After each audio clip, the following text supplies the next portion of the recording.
This is CBC Nova Scotia News. Hunting for haddock. Why this maritime staple is disappearing from many store shelves and dinner plates. Pitch perfect. Halifax pubs prep for a busy summer as the FIFA World Cup approaches. And Cape Bretoners win big at the East Coast Music Awards. Well, it wasn't a widespread blanket of frost, but we did see a number of frosty spots early this morning. Could be a repeat again into early Saturday. Advisories are in effect for frost. I'll have the full details, your full forecast just ahead.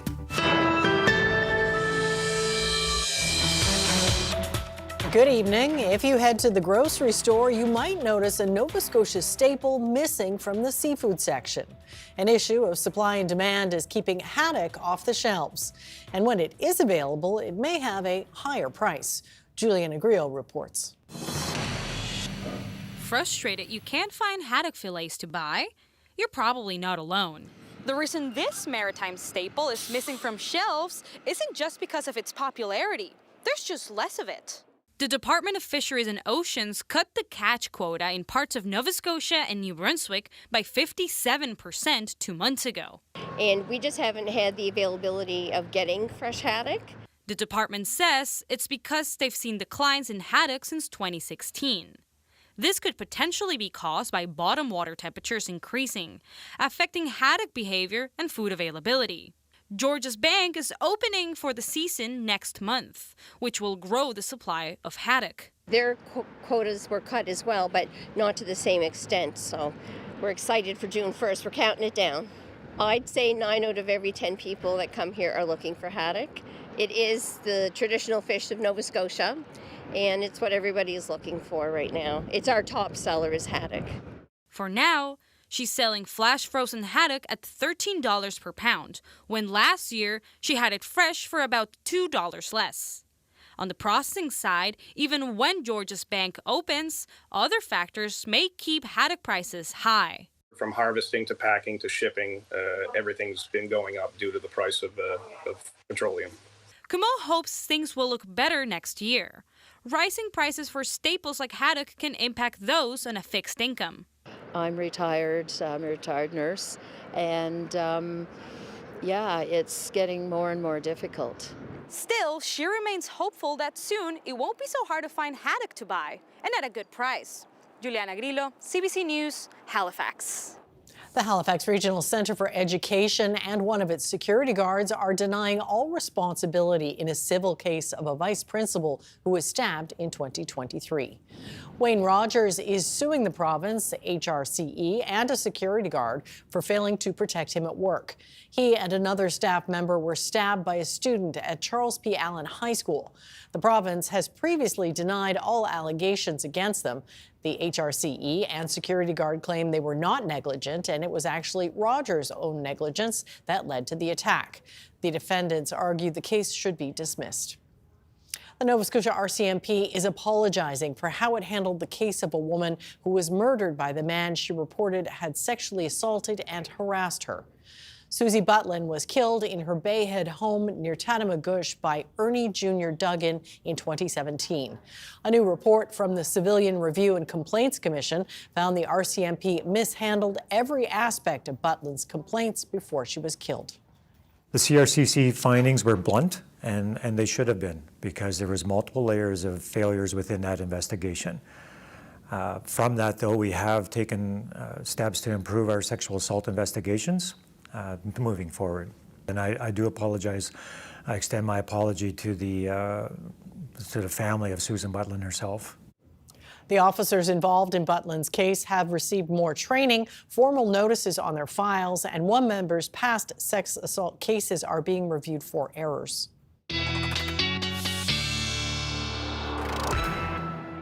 And we join Jay for a first look at the forecast. So the weekend's here, but not really beach weather, unless you just like walking on the beach. Yeah, no, I mean, we'll have lots of sunshine. The UV index is going to be through the roof for your Saturday, Amy. Unfortunately, the temperature is not going to be through the roof. It'll still be on the cool side, particularly into the very early morning hours. So before 6 a.m., pre-dawn hours mainly, we do have that risk, much like last night, of some frosty conditions, low-lying spots, inland areas in particular, all of Nova Scotia. In fact, all 3 maritime provinces currently under that yellow alert, yellow advisory for frost. As we take a look at what we can expect into the outlook, I love seeing this. Lots of sunshine, at least for the daytime hours anyway, but we're not seeing a lot of heat. You see that temperature at 4 degrees. It'll be a range of temperatures coastal to inland for the HRM and across the province, but low-lying areas could dip down near or below freezing in a few spots. That sunshine not doing much to warm us up. 16, not bad. Still on the cool side though, but that wind from the north-northwest will be blustery and cool again for tomorrow. All right, sounds like it. We'll talk soon. Premier Tim Houston is trying to convince thousands of striking long-term care workers to accept the wage agreement that's on the table. Workers have been on the picket line for nearly 6 weeks. They say they're holding out for a living wage. Houston spoke to some workers on the picket lines last weekend. He says he told them his government has a solid track record for collective bargaining, having negotiated more than 400 agreements. I think if you compare that to the Liberals before us, like we know what the Liberals, they legislated. As a matter of fact, I still have to deal with a mess that the Liberals left us on that Bill 148. Just for order of magnitude, that could cost at least $300 million. It's a big mess that they left us. But we're not like that. We believe in the collective bargaining process. The mess he referred to is a recent Supreme Court ruling that found the McNeil government's wage restraint legislation a decade ago was unconstitutional. Houston says government lawyers are still reviewing the ruling. Well, 3 days after the Alderney Ferry returned to its normal service, it's reducing service again. The Vincent Coleman was pulled out of the water due to a steering issue back in January. It was returned to the harbor on Tuesday. Officials with Halifax Transit said at the time they were confident in the service moving forward. Today, Halifax Transit says it's reducing service yet again because another vessel has a similar steering issue. Bars and restaurants in the Halifax area are getting ready for what they hope will be a big boost to business during the FIFA World Cup. Gareth Hampshire has that story. Finishing touches are being made to the patio at this North End Halifax Mexican restaurant, embracing the spirit of the World Cup.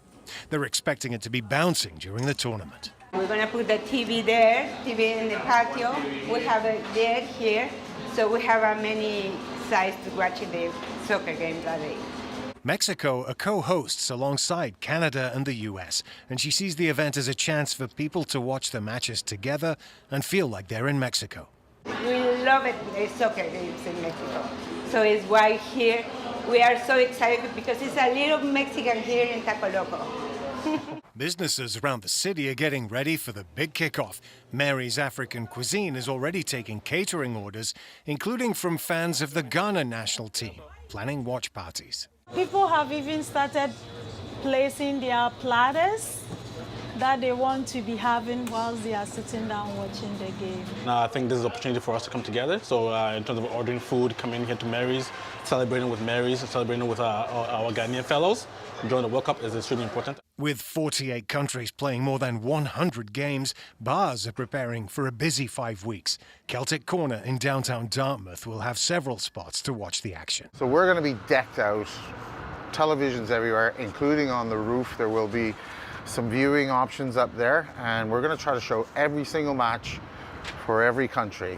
And the bars in downtown Halifax are also preparing for a lively summer and expecting big turnouts, especially when Canada plays. So there's just more people out, there's more stuff going on downtown, so it draws people into the downtown core. And, you know, maybe you came in for an hour and you ended up sticking around for 3 hours to come and watch a game. Events are being planned around the city, including a big outdoor party at the Garrison Grounds for the opening weekend of the World Cup, which kicks off on June 11th, with Canada playing its first game on June 12th. Gareth Hampshire, CBC News, Halifax. Cape Breton musicians cleaned up at the ECMAs in Sydney Thursday night. Kyle Moore has that story. Goldie Boutillier was the big winner Thursday night with 2 awards for Breakthrough Artist of the Year and Album of the Year. It just feels like such a dream to me because I have been doing this for such a long time, and especially to be here, having my parents witness what I've been putting my heart and soul into for so long is just, it's not just for me, it's kind of for everyone. Boutillier achieved a major career resurgence, reaching stardom at age 40 after overcoming severe trauma and hardship in the Los Angeles music industry. I hold my past and everything that I've gone through, the good and the bad, really close to me every day to remind me and to humble me that every single part of this is so meaningful and not to take any of it for granted. Place Bay's Elise Aaron also made a comeback. She was badly injured in a motorcycle crash and suffered serious injuries that forced her to put her career on hold. But nothing was holding her back on Thursday night as she won Release of the Year. You know what? I feel like I'm back. I am back. I am ready to rock once again. It's been a wild return, but this being surrounded by so many amazing musicians and so much energy and life, like this is it. This is living.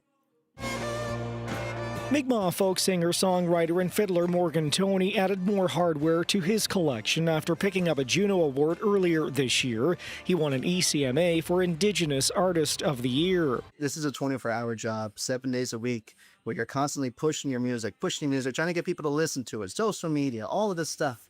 It never ends. But to get this award, it's a recognition of all the hard work that we do. We get up in the black, down the cold town road. The night ended with the Barra McNeils, who were given the Dr. Helen Creighton Lifetime Achievement Award for their 40 years of recordings and performances. 40 years, wow. It goes by fast, and it's been quite a go. With 6 wins, Cape Breton had the highest award count of any region. Moncton will play host to the awards in 2027. Kyle Moore, CBC News, Sydney. A Halifax artist has recently won a significant award at NASCAD. She turns Real Housewives stars into historical figures through crochet. Reality TV scholar and CBC reporter Meg Campbell eagerly went to check it out. This is Andy Cohen as God. Fans of the reality television franchise Real Housewives know that money can't buy you class, but royal portraits can get you pretty close. These crocheted works are part of a multi-part series called Cohen's Crown Jewels, depicting the Real Housewives as royalty. I was thinking a lot about our relationship with celebrity and how that is sort of reminiscent of our relationship with royalty. It's something very unattainable, but yet we, as normal people, feel that we know a lot about and feel very connected to. Abby Spooner is the winner of the NASCAD Student Art Award for her portrait of Nene Leakes from the Real Housewives of Atlanta as Queen Elizabeth I. All these pieces are made out of 100% acrylic yarn, so they're artificial in nature, and I wanted that to reflect sort of the artificial nature of reality television. And our parasocial relationships. So I do call these my oil paintings because acrylic yarn is made from petroleum. Housewives from Orange County, New Jersey, and Beverly Hills have been honored through Spooner's portraits. This is Vicki Gumbelson of Orange County as Queen Victoria. And she was the first one that I ever made. Okay, the OG of the OC. The OG of the OC. And the OG of your tapestry. Exactly my muse. Spooner selects the housewives as particular historic figures based on similarities. That includes Real Housewives star Teresa Giudice, known for flipping a table in her first season 17 years ago. Catherine de Medici also had a really evil husband. Juicy Joe? Like Juicy Joe. But Spooner considers Andy the creme de la creme of a robust collection. So this one's sort of my magnum opus. Andy Cohen is the executive producer of the entire Real Housewives franchise. He is the omnipotent, the overseer, and so it only felt fitting to depict him as such. This is only the beginning for Spooner, who has lofty ambitions. So my plan is to keep crocheting, specifically the Real Housewives, but also there's just so much more in the Bravo cinematic universe. A universe that continues to expand on our televisions, in our hearts, and through crochet. Meg Campbell, CBC News, Halifax. There's a pretty sight. Jay is up next with the weather forecast. See you in just a few.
Dealer.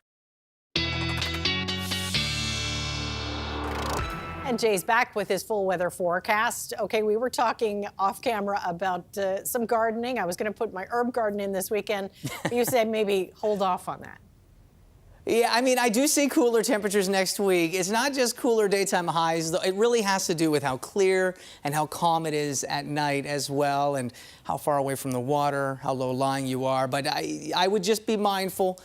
Tonight, obviously, with the frost advisory, not a good night to get a jump on the planting. But if you do have tender vegetation in the ground, you may want to be able to throw a bed sheet over it if you're in one of those frost-prone spots. And I will say next week is trending to be cool. You'll see that in just a moment. Some wet weather on the way, though, as well. But that frost advisory in effect for all of Nova Scotia. We showed you earlier, all 3 maritime provinces. There's a look at our daytime highs today, and yeah, it was cool. It will be a little warmer tomorrow. The wind is not quite as robust, but we will be looking at temperatures mid to high teens. You'll see in just a moment. Daytime highs today, though, not stellar, particularly if you were up into parts of Cape Breton, for example, down towards the South Shore region, Yarmouth, with that wind coming in off the water, and the cool, brisk wind that you saw, very blustery today, did subdue your temperature there around 11 degrees. And we'll go over, coming up a little later in the show, those early morning temperatures this morning. A number of spots did dip below the freezing mark, actually, or very close to it. So we did see patchy frost in those areas, and it could be a very similar night and early morning as well ahead. As for the satellite and the radar picture, not much to show you. Lots of sunshine today, and we're going to continue that trend with that ridge of high pressure staying firmly in place for tomorrow as well. Sunday, we'll see the clouds increasing, hopefully the temperature increasing with a shift in wind direction as well. As we roll the forecast model ahead, there's not much to show you tonight in terms of the sky above, and it's really the main reason. You get some daytime heating with some sunshine today, but unless you have a blanket on, you can't really trap that heat in, so we just lose it. It just all radiates back out to space, and that will lead to some chilly temperatures, coolest for those low-lying spots away from the water, with that higher chance of frost tonight. Into tomorrow morning, starting out very sunny. You may see a few clouds just kind of lingering towards the coast, down into the South Shore region, but most of mainland Nova Scotia and Cape Breton, you are looking at uninterrupted sunshine through the afternoon. As that ridge settles in, the wind does ease a little bit for your Saturday. As it starts to exit, we will see some clouds gradually building through the first half of your Sunday, but that wind direction shifts to more of a south to southwesterly direction, and that will see temperatures improving a little bit, although we lose that lovely sunshine. Maybe holding on to it a little longer into the afternoon, even possibly early evening for more northern and eastern areas, and that cloud cover increasing is ahead of some wet weather, some rain that will start what will be a cooler work week ahead for next week, and you'll see that in a moment on your 7-day forecast. So there's a look at your temperatures through the overnight hours tonight, anywhere from 2 to 5 degrees for most areas, but much like last night, there are those spots, those low-lying areas that dip down near or even below the freezing mark, and you have to keep in mind when we're forecasting temperatures, when we're observing temperatures, it tends to be about 2 meters off the ground. And when you get down to plant level, it can be a significant drop in temperature as cold air is very dense and it tends to pool at the lowest level. So you see a forecast of 2 degrees in Port Hawkesbury. At the level of your garden, your plants, it could be around or even below the freezing mark. As we look to tomorrow afternoon, this is a bit of an improvement over today. We topped out around 14, 15 degrees across the HRM, and it was into the low to mid-teens for most of the province. Tomorrow we'll be up into the mid to even high teens for inland and more central areas. Working a little further north and east, I think you'll be a bit of a struggle to get into the low teens, likely into the double digits. But if you're downwind of the water, coming in off of the Strait or the Eastern Gulf, you are looking at some cooler temperatures, just as that marine influence will really be strong tomorrow with that brisk northwesterly wind that will be a little bit gusty for coastal areas, maybe not quite as windy as what we saw today. So staying a little on the cool side, but I like that sunshine for your Saturday. Temperature 18, even 19, 20 degrees for some areas for Sunday, but those clouds will be increasing. Warmer wind direction, the increasing clouds, the increasing temperature, that does precede some wet weather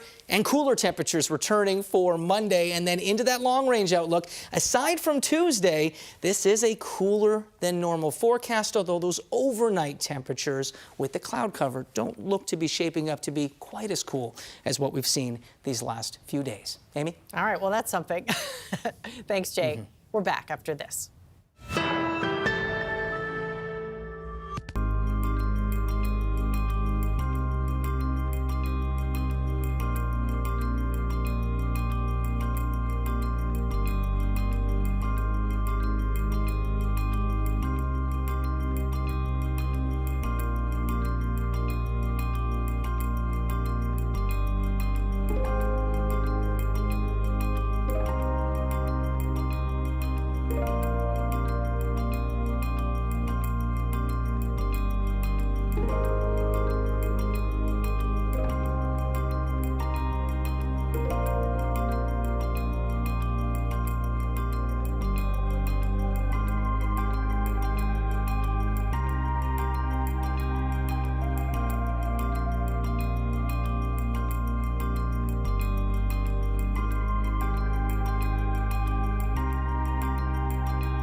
group of Nova Scotians is gathering together to help with the humanitarian crisis in Cuba. They're filling a shipping container full of supplies for the struggling island nation.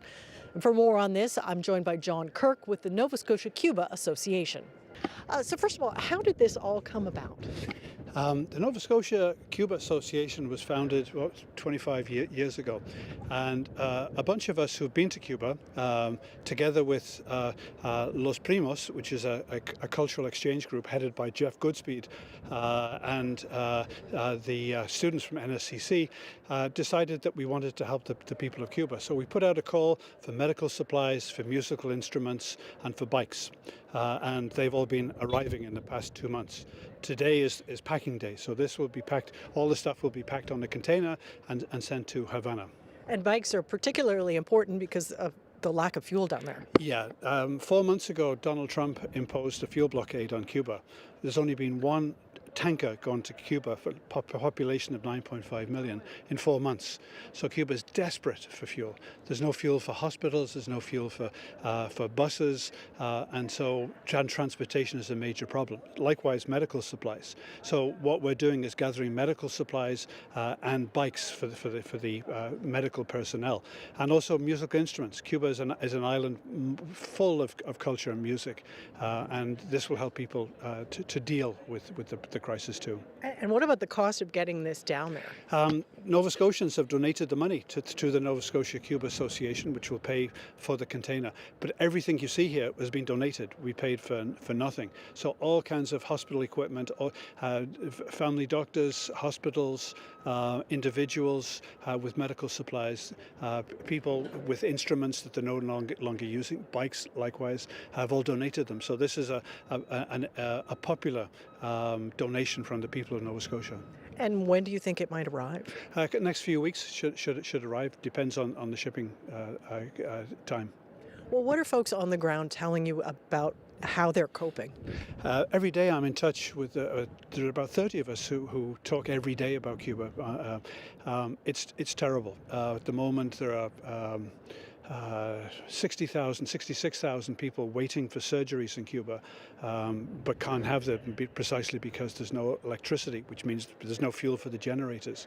That includes 10,000 kids who don't have access to surgery. People can't get to work because there's no fuel for the buses.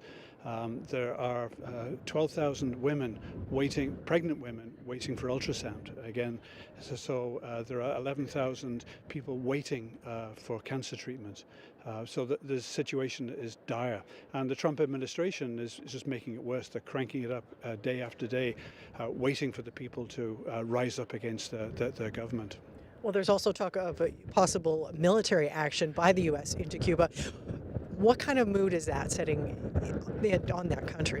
Well, the Trump administration has done so many things to try to bring about regime change in Cuba. And Marco Rubio, the Secretary of State, is a Cuban American who is also driving this.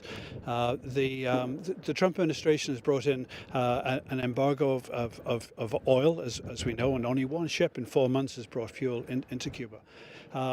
There is no oil to truck in the veggies from the countryside, so people are going hungry. The United Nations has called this a humanitarian crisis. It is. And every day I'm talking to people, they tell me how difficult it is. Imagine if you've got 3 hours of electricity a day, you can't keep food in the refrigerator. If you've got kids at 34, 35 degree temperature at nighttime, there's no fan. So as a result, the kids are not sleeping properly.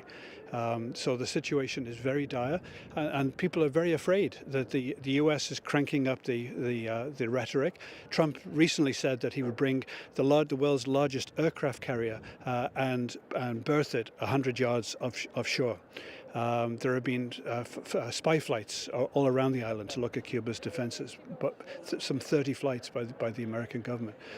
Yesterday, Raul Castro, a 94-year-old former president, was indicted for murder 30 years ago. So the U.S. is just cranking up, ratcheting it up, trying to make life as uncomfortable as possible. And it is very uncomfortable.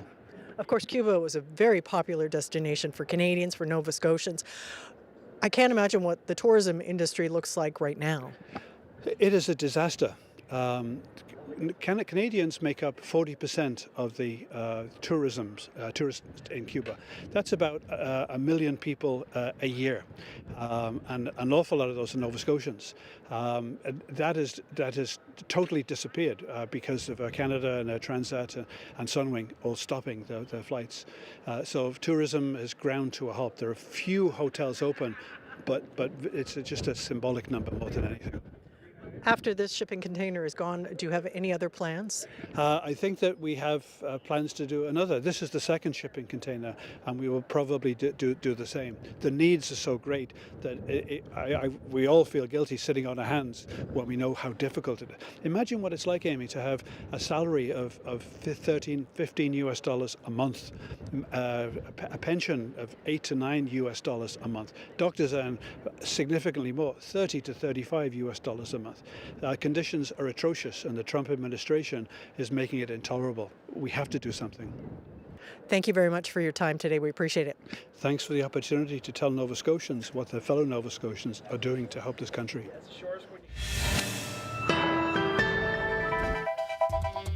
Coming up, the latest on the worsening Ebola crisis. Health officials say the international risk remains low. And potential change to federal labor laws, including who can strike when, has unions fighting back.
Welcome back. Alberta Premier Danielle Smith is facing questions about the fall referendum. It will ask Albertans if they want to remain in Canada or start the legal process of holding a binding referendum on separation. Smith said she will vote and campaign for Alberta to stay part of Canada. The CBC's Michelle Bellefontaine has reaction from Edmonton. Premier Danielle Smith took questions for the first time about the referendum question she announced last night, a question that will ask people to choose from two options, to keep Alberta in Canada or for the government of Alberta to start a legal process required under the Canadian Constitution to hold a binding referendum on whether or not Alberta should separate. Smith was asked on Friday if she's to blame for creating a national unity crisis.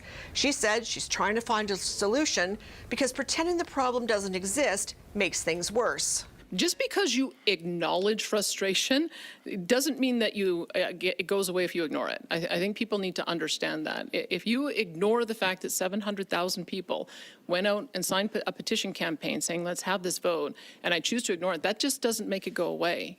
What will happen is that one side will get the majority of the vote, and then the other side will have to stand down. And I think that that's the important part that you go through in a democracy, is that you have to be able to have the discussion so that you can talk about the merits of one side versus the other, make a decision, and then move on. NDP leader Naheed Nenshi is accusing the Premier of gaslighting Albertans, making it sound like the 400,000 plus people who signed the pro-Canada petition were asking for a referendum. Nenshi says she's also gaslighting the people who signed the petition asking for a referendum to separate from Canada. For Danielle Smith to say, oh, you wanted a referendum, not only is it lies, not only is it gaslighting, it treats Albertans like they're idiots.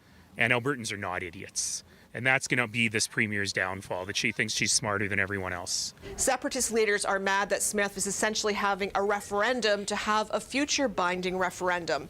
They are threatening to organize against Smith's leadership of the party and vote against her in a review this fall.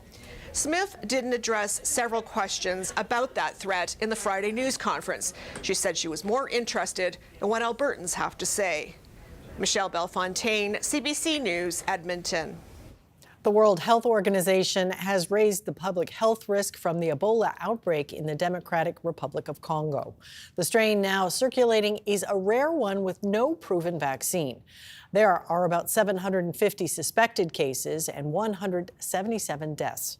While officials say the risk globally remains low, in Canada there are growing questions about how incoming travelers will be handled. Christine Birak reports.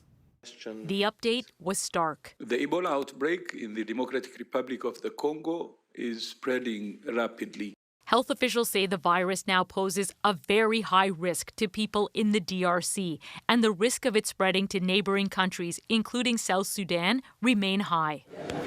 At Bukavu University, near the heart of the outbreak, a clinic has been set up, complete with isolation tents and open spaces. The director says the site can accommodate 25 to 30 patients. Local residents say they're worried.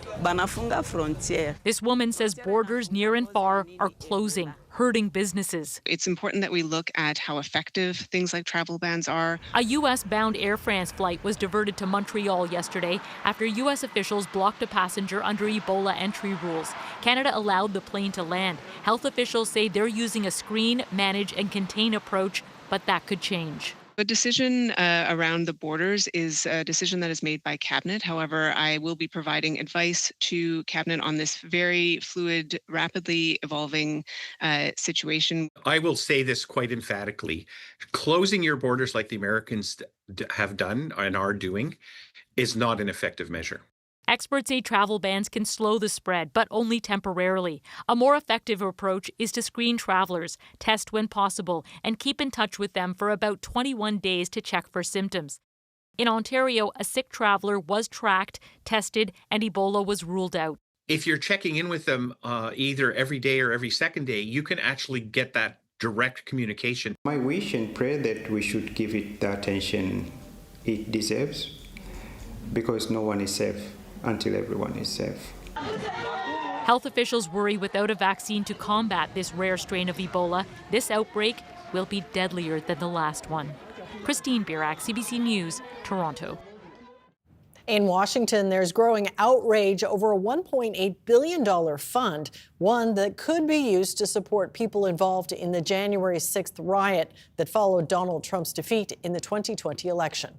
Katie Simpson spoke about the fund with one of the police officers who defended the Capitol that day.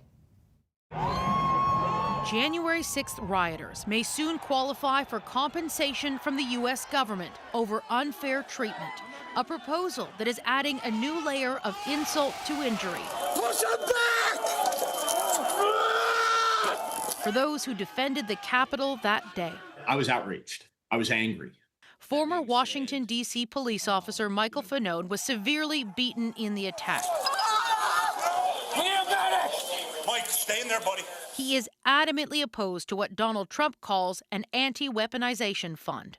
As if it wasn't enough that he went and pardoned those individuals, he's now going to use American taxpayer dollars to pay them.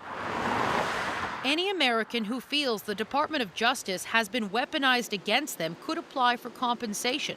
A 5-person board shaped by Trump's DOJ would adjudicate cases and grant payments from a nearly $2 billion fund. Thank you very much. Trump has long accused the previous administration of targeting him and his supporters, including January 6th rioters. So many lives destroyed, so many livelihoods ruined, and this settlement is just a small measure of the justice that they are owed. Just to be clear, people that hurt police get money all the time, okay? On the slush fund. On Capitol Hill, the backlash has been swift. It's the most blatant act of corruption in American history. Democrats and even some Republicans are speaking out. But this is, this is just stupid on stilts. Anyone in America who's shocked or surprised by this hasn't been paying attention. Fanone says he fears this fund will inspire more political violence. And in this moment, he appears distraught at just how normalized it all seems to be.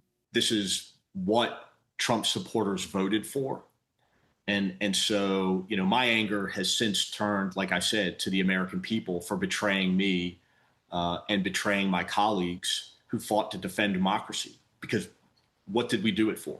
2 U.S. Capitol police officers are suing the Trump administration to try to block the fund. And lawmakers postponed a vote, an attempt at exerting leverage until they get more answers. Katie Simpson, CBC News, Washington. The federal government is considering changes to labor law, including who can strike and when. Marina von Stackelberg looks at what's on the table, how the Liberals are justifying their review, and why unions are already fighting back.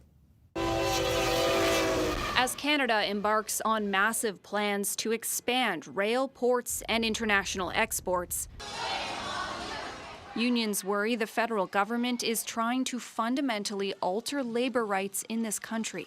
Ottawa is consulting on changes to the law that protects more than 1 million Canadian workers. They've basically opened up the entire Canada Labor Code, and when you look at the consultation documents, there are a lot of things there that have been on corporate Canada's wish list, including new limits on the right to strike. Some of the possible changes could see Ottawa enforce earlier starts to bargaining and longer strike notices. It could affect who is allowed to go on strike by changing what is considered an essential service, and could look at how to use Section 107 of the Labor Code differently. The federal Liberals have increasingly used it to single-handedly force striking workers back on the job.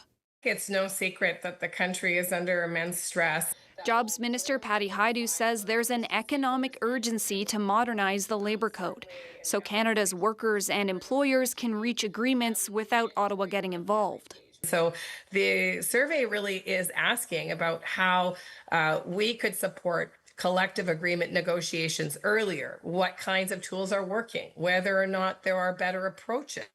Businesses say part of Canada's strategy to rapidly expand its economy is about being reliable, especially after recent major labor disputes shut down ports and rail.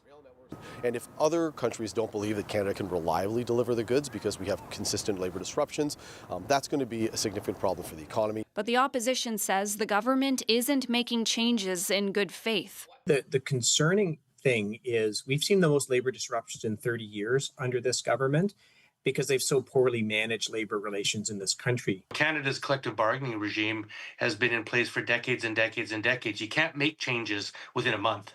Unions say they believe the federal government is already drafting legislation, and based on the short 38-day consultation timeline, they worry the government's mind is already made up.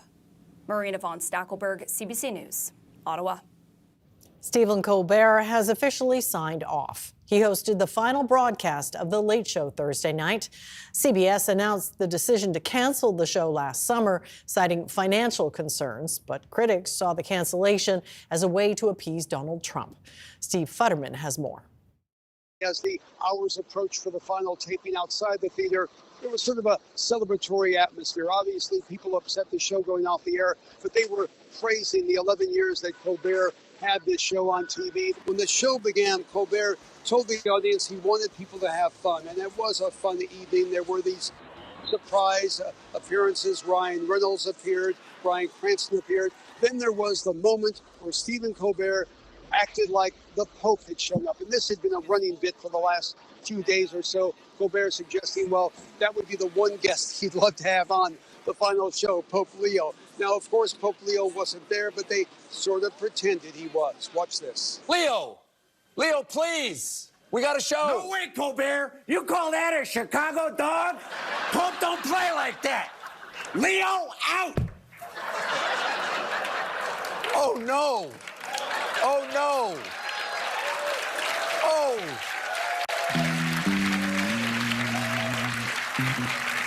The Pope, who was definitely my guest tonight, has canceled. And did we already send the other stars away? Yeah, I think so. We already sent the other stars away. This is terrible. Well, who's going to be my last guest now? Hey, Steve, what about me?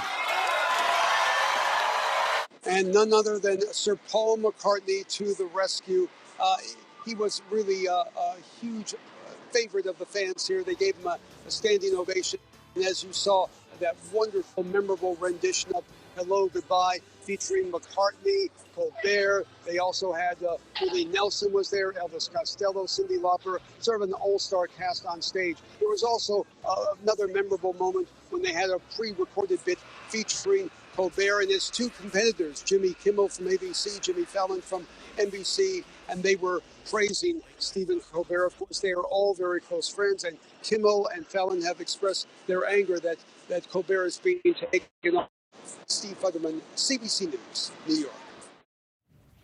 It is time to take a quick break now, but first, here's a look at how the markets did today. Canada's main stock index ended modestly higher on Friday, while U.S. markets also closed in positive territory, even as consumer data stoked inflationary fears.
And we're back to wrap things up. And a cold start this morning, and you've been looking at some of the numbers.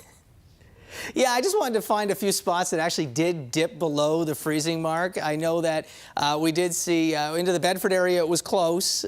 We did see spots like Halifax, it was 4 to 5 degrees. So if you are near the water or you're not in a low-lying area, not necessarily going to see temperatures reach the freezing mark tonight, but much like last night, we could see temperatures like this again early Saturday morning. And this was in the pre-dawn hours for your Friday. You see Collegeville -3, Parsboro -2, Malay Falls was below -1, Upper Stewiacke, Shelburne as well, dipping below the freezing mark. So it is possible for a bit of a repeat in those spots tonight. We'll call them frost-prone areas, the low-lying spots away from the coast. So keep that in mind if you do have some plants in the ground. We will see temperatures recover a bit more tomorrow. It still will be below seasonal, just not quite as cool as what we saw for those afternoon temperatures today.